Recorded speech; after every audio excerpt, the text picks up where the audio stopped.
Assalaamu calaykum kusoo dhawaada saaxiibayaal Hanfida Production waxaa caawa marti nagu ah janaalka Hanfida Production macalinkii hore ee degmada Gaalkacyo Salaad Cabdi Yaasiin iyo qabiir Faysal Maxamed Yuusuf oo loo yaqaan Alam iyo qabiir Timcade saddexdoodana waxay caawa nagala qayb qaadan doonaan falanqaynta afarta kooxood ee u soo baxday koobkii nabadda iyo isdhexgalka ee ka socda degmada Gaalkacyo waxaan falanqayn doonaa kooxaha kala ah RBS iyo Al-Macruuf iyo Homobor iyo Kobset koobabka ay haystaan awoodahooda sida ay gruubyada uga soo baxeen iyo cidda hanan karta iyo macallimiinta kala leelinaya afarta koox ugu horeyn waxaan ku soo dhaweyn doonaa janaalka Hanfida Production qabiir Timcade ku soo dhaw Hanfida Production ku dhawaay Cabdi Qafar aad baad u mahadsan tahay waxaan rabnaa inaan falanqeyno afarta kooxood ee kama dambaysta joogta koobka iyo nabadda isdhexgalka ee ka socda degmada Gaalkacyo waxaan marka hore rabnaa inaan falanqeyno kulanka adag ee maalinta beriya dhexmari doono labada kooxood Al-Macruuf XSTG iyo kooxda kubadda cagta RBS ka qabiir ahaan adiga kulankan beri sida u aragtaa iyo ciyaarta dhexmari doonto intaan kulanka falanqeyn horta waan ku salaamayaa saaxiibada kale ee barnaamijka ula jira waxa way khabiir Alam Maxamed Yuusuf waqti hore ee macallinkii degmada iyo kooxda Homobor Salaad Cabdi Yaasiin kulanka hadaan u soo noqdo horta kulanka kula adag weeye labada kooxood oo wada ciyaaraya berito insha Allah waanu daawan doonaa laakiin waxaan filayaa kulankaasi inuu noqdo kulan xiiso gaar ah leh maadaama labada kooxood bayin laba kooxood khatar ah waliba kooxda RBS waayaan dambeeto ay tahay team dhawaan soo baxay oo dhalinyaro firfircoon wata iyo kooxda Al-Macruuf XSTG waayadana koox la foora marka natiijada ciyaarta intaana falaqeyn waxa ku dhamaan doonto waxaan eegaynaa wax yar eegaya labada kooxood ee daayirtay wataan labada kooxood waxay wataan daayir aad u wanaagsan oo run ahaantii la oran karayo kubadda dheelayaan ma xuma marka insha Allah waxa qiyaasaya ciyaartaas maadaama aday ku sheegay guusha cid ay raaci doonto hadaan iyar ku dhufto waxaan qiyaasaya in guushu raaci doonto kooxda STG wax kale kuma siin kabana awood badna kooxda Al-Macruuf baan leeyahay balse hiridtii hore iyo team weyn ay ahaan jireen iyo qaabkaas waxaan ku qiyaasaya in guusha ku gaari doonaan oo ka experience yihiin kooxdan daayirta RBS qabiir Timcade aad baad u mahadsan tahay markaan waxaan ku soo dhaweynayaa macallinkii hore ee xulka gobolka Mudug Salaad Cabdi Yaasiin Salaad ku soo dhaw Hanfida aad baa u mahadsan tahay Cabdi Qafar oo macallinkii degmada Gaalkacyo marka thank you akhyaarta kale oo igula jirta doodana waa salaamaya Faysal Maxamed Yuusuf oo Alam loo yaqaano iyo qabiir Timcade saaxiibaday waa salaamaya iyaga janaalkana waa salaamaya hadii aan ugu galo ciyaarta ugu soo horeysa oo hadda uu ka hadlayay qabiir Timcade oo RBS iyo STG Al-Macruuf waxaan qabaa runtii waa laba kooxood oo marka hadda loo fiiriyo daayir ah hadii aan ciyaarta ugu galana waxaan anu oran karaa ciyaartaas runtii waa ciyaar awoodeeda inta badan aan anu la qabo inta la yiraahdo qabiir Timcade waxaan aaminsanahay maadaama labada kooxood ba ay wataan ciyaartoy dhalinyaro ah oo daayir ah waxaan qabaa in guusha ciyaartaas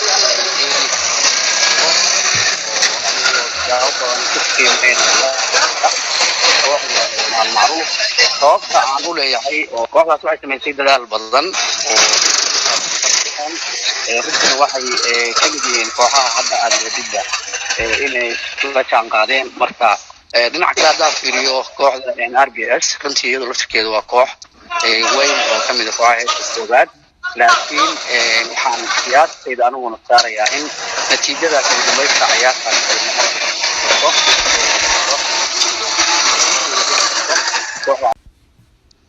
okay marka waxaan sidaa u leeyahay hadii aan fiiriyo xagga macallimiinta hogaaminaysa labada kooxood runtii waa laba macallin oo wax badan ku jiray saaxadda sportska ninka hadda teamka layliya la yiraahdo Maxamed Wali wuxuu kamid ahaa macallimiintii runtii tababarka ay siisay xiriirka kubadda cagta Soomaaliya ku dhiiran kooxdiisa qaabku isugu dabaridaya iyo teamkaas oo aad moodid in hal meel ay ka wada yimaadaan marka siyaabahaas oo dhan ninka hadda layliya kooxda la yiraahdo RBS ninka la yiraahdo Beerey runtii asaguna waa macallin kamid ah macallimiinta gobolka khibradna leh laakiin kulankaas haddii saadaasheeda ku soo koobo waxaan aaminsanahay in maxamed weli uu runtii guul ka gaari karo kulankaas asagoo tiimkiisu uu yahay tiim yani isla jaanqaaday waxaan wax ku qiimeynaynaa waxa weeye tiimka iyo sidoo isla jaanqaadi karo iyo qaabka uu ku soo baxay inkastoo labada macallin aysan kamid ahayn ciyaartooy soo maray labada kooxood oo aysan horyaal la soo qaadin ayagoo ciyaaryahanaa laakiin ay rajeynayaan iyagoo macallimiin ah inay kooxooda ay koob u qaadaan marka waxaan oran karaa marka loo fiiriyo labada macallin ee kooxaha kala wata way ka duwan yihiin macallimiintan hadda aan kooxaha laylinaya marka waxaan kusoo koobayaa waxaan qabaa in kooxda Al-Macruuf ay ku guuleysan karto kooxda RBS anagoo yani dhinac kasta ka qiimeeyay aad baan u mahadsantahay adiga ayaa mudan markaana waxaan kusoo dhaweynayaa qabiir alam kusoo dhawow Hanfida Production waxa isku tagtaa kulanka adag bari dhaxmari doono hadduu Allah awood la idmo kooxaha RBS iyo Al-Macruuf cidda badin doonto waani salaamay horta saaxiibada meesha igula jira iyo mahafada ma garatay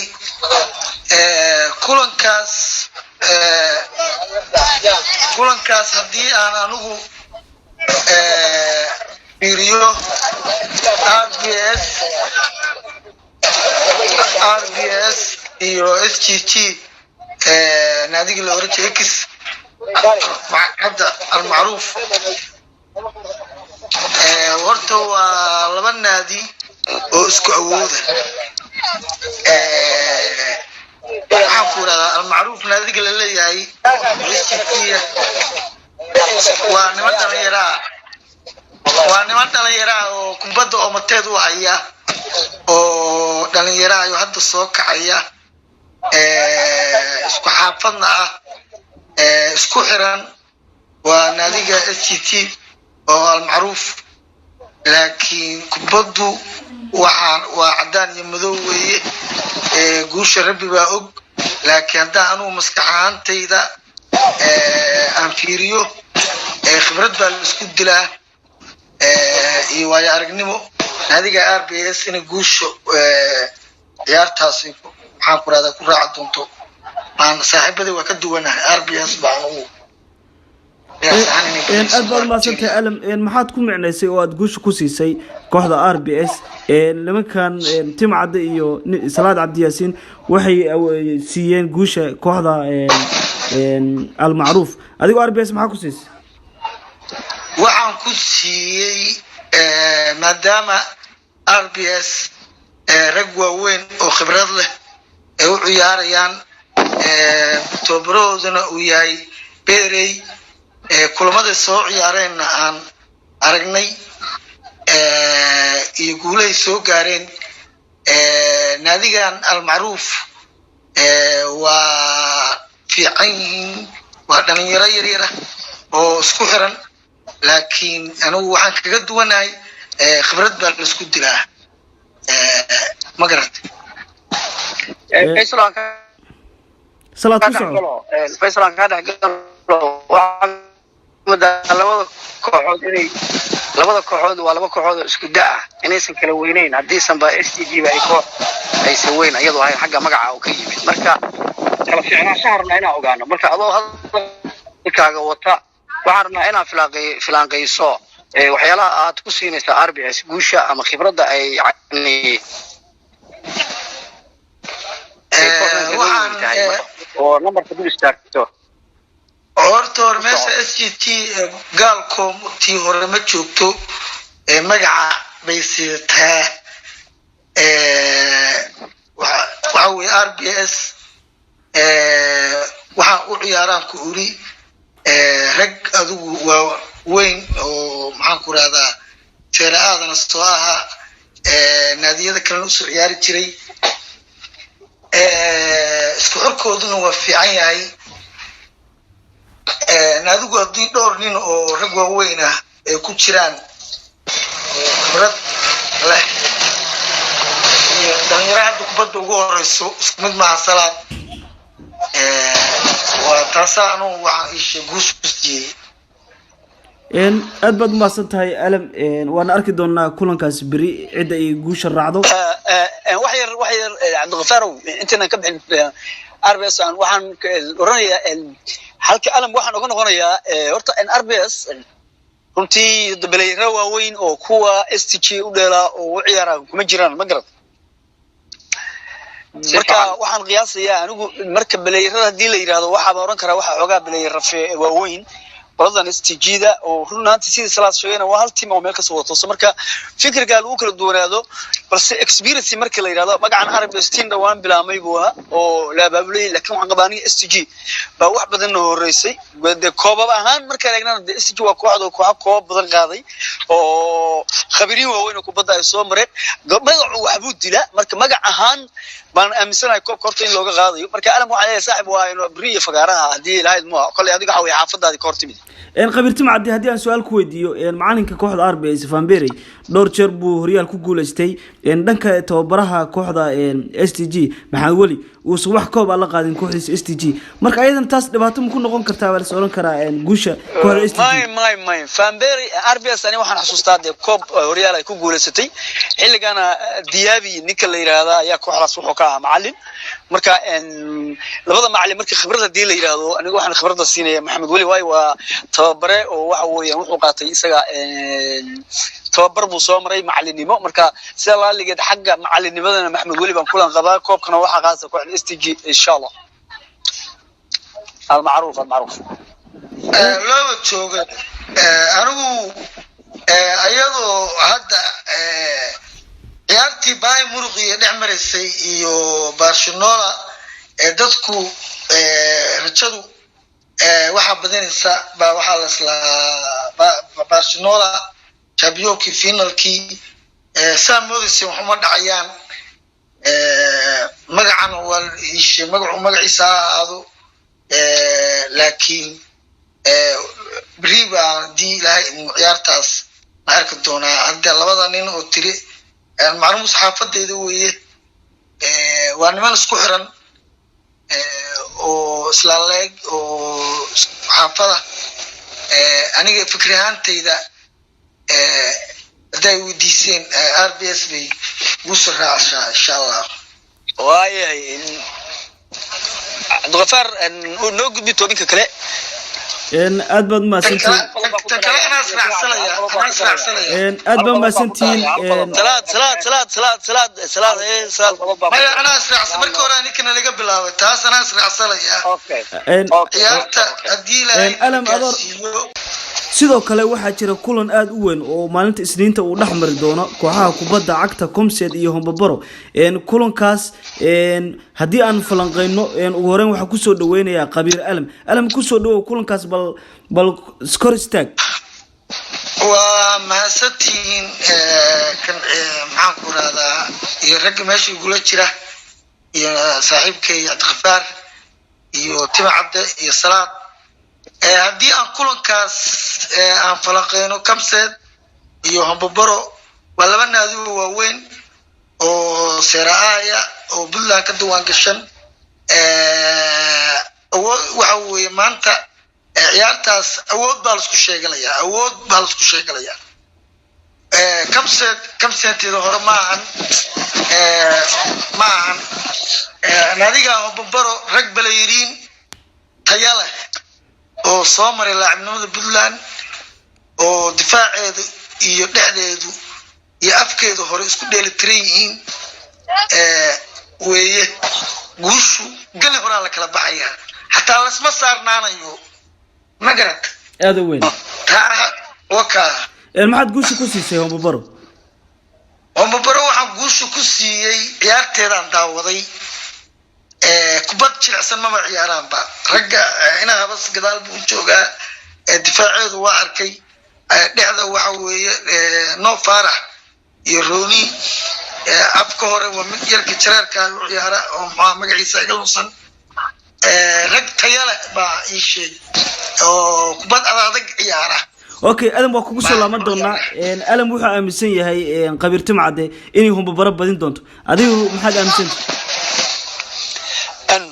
بسم الله horta Hombabaro iyo concept horta si aan u jeclaa ma noqon waayaan dab sportiga mudug waxaan jeclahay laba kooxood finalka inay isugu yimaadaan powerkoodu sareeyo waxaan rabay labadan kooxood inta kala lixdan labadan ku kala dhacaan horta finalka inay yimaadaan Hombabaro iyo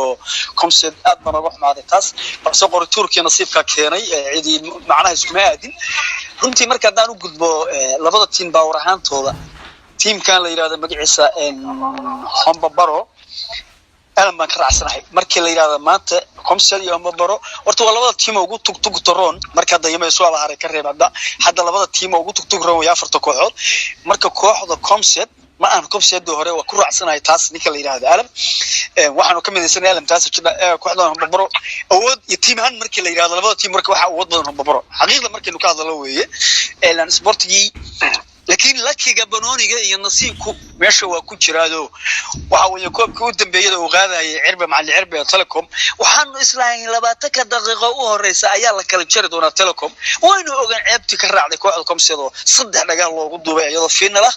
مركا ورجوا فينا روسقتين مركا وحاول حدنا واحد رجينا يا أما وقت هاي كوبدا ودي هذا قيبينه إني بدين ضد كوحدهم ببرص سبب كأنكو إرينا أنا بكرع سنة هاي وحاول بلاي هذا وعياره هم ببرو وبلاي هذا تيجي sareyso waxaan loo oran karaa seer aad iyo hore ee magaalada waxaaba kaaray inta kaartay waxay joogtaa kooxda la yiraahdo Hombabaro abyimadeedu oo waxa jooga Xuseen Yare waxa jooga Cabdullaahi Habas waxa jooga Rooney Mo Farax waxa jooga heer caalamiya oo mini football ka qayb galay oo koobkii gobolada Puntland iyo Soomaaliya lambar 1 ragga ugu wanaagsan kamid ah marka sidaas waxa weeyaan waxaan qabaa inay soo bixi doonto guushina awood ahaan ay raaci doonto kooxda FC Hombabaro okay waa kugu soo lama doona timcade ee markaana waxaan siinayaa macallinkii hore degmada Gaalkacyo salaad adigana fikirkaaga aad baa u mahadsantiin saaxiibadayna waa salaamaya janalkana waa salaamaya runtii dood qurux badan weeye aragtida waxaa moodaa in maaragtay aan isku dhownahay marka waxaan ka cabirayaa labadan kooxood Hombabaro iyo Comsed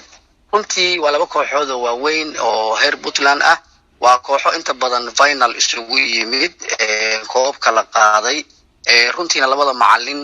labada kooxood kala hogaaminaya marka loo fiiriyo labada macallin kale ee kooxii ka horeeyay waxaan oran karaa labadaas macallin waxa kaliya ay raadinayaan hadda iyagu ay doonayaan waxa weeye in iyagu oo macallimiin ah ay qaadaan koobkan sababtuna waxa ay tahay iyagu ciyaaryahanna ah sida ninka layliya kooxda Hombabaro Nairobi waxaan ognahay isagoo ciyaaryahan ah oo kabtan u ah kooxda kubadda cagta Hombabaro inuu ku guuleystay koob sida kale Ibrahim ninka la yiraahdo Comted hogaamiya isagoo ciyaaryahan buu qaaday oo uu kabtan ah marka waxyaalaha iyagu hadda ay sida gaarka u raadinayaan waxa kamid ah maadaama kooxoodii iyagu ciyaaryahanna ay la soo qaadeen koob in ay raadiyaan hadeertaan iyagoo macallimiin inay koob qaadaan taas waxaan uga baxayaa taas xagga teetalka mataqaana iyagu ay wada raadinayaan waxaan qabaa in mid ka yihiin labada macallin oo labaduba ay doonayaan in koobkii kooxdooda ay u qaadaan koobka arrin kale oo aan ku raacsanahay baa jirta khabirtima cadde oo ah runtii laftirkaygu waa jeclaa kaba dambaysta inay isugu yimaadaan labadan kooxood ay final ciyaaraan saadaashayda iyada waa la qabaa timcadde tan ciyaartooyda la filaanqeeyay aragtida ah cidda kulanka badin karta ama guusha raaci karto waxaan la qabaa saaxiibaday oo waxaan yani dareemayaa in xoogaa ay Hombabaro maaragtay sheegay ay kulankaas guuleysan karto sababaha ay ku guuleysan kartana waxa ka hadlay saaxiibaday kooxda kubadda cagta ee Comsed iyo laftirkeeda waa koox weyn ciyaartooy waaweyn baa soo maray labadan kooxood marka si gaar loo fiiriyo waxa ka imaan jiray ciyaartooyda marka la xulayo national teamka ama xulka kubadda cagta ee gobolka Mudug waxay ahaayeen ciyaartooydii ugu badnayd baa ka imaan jirtay marka gobolka la xulayo waxa soo raaci jiray kooxda kubadda cagta Yamayska marka waxyaalo badan oo waxa jirta lagu qiimeyn kara labadan kooxood waqtiyadii ugu dambeeyay ama koobkii ugu dambeeyay kooxda Hombabaro waxay iimaaneysay kama dambaysta marka haddii aan iftiimiyo saddexdii sano u dambeysay kooxda kubadda cagta Hombabaro waxay iimaaneysay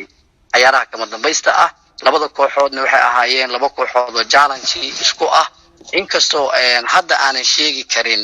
cidda labada kooxood koob badan laakiin waxa moodaa labada kooxood ugu ciyaarista badan ama ugu gulaha badan oo isku hor imaan jiray inay ahaayeen macallinka hadda layliya kooxda Comsed ninka la yiraahdo Ibrahim runtii waa macallin wanaagsan tababaro fiican qaatay kooxdana yani gacan yaro u ahaa macallinkii ka horreeyay kooxdan leelin jiray Allah u naxariisto Ilyas Cabdinuur haddana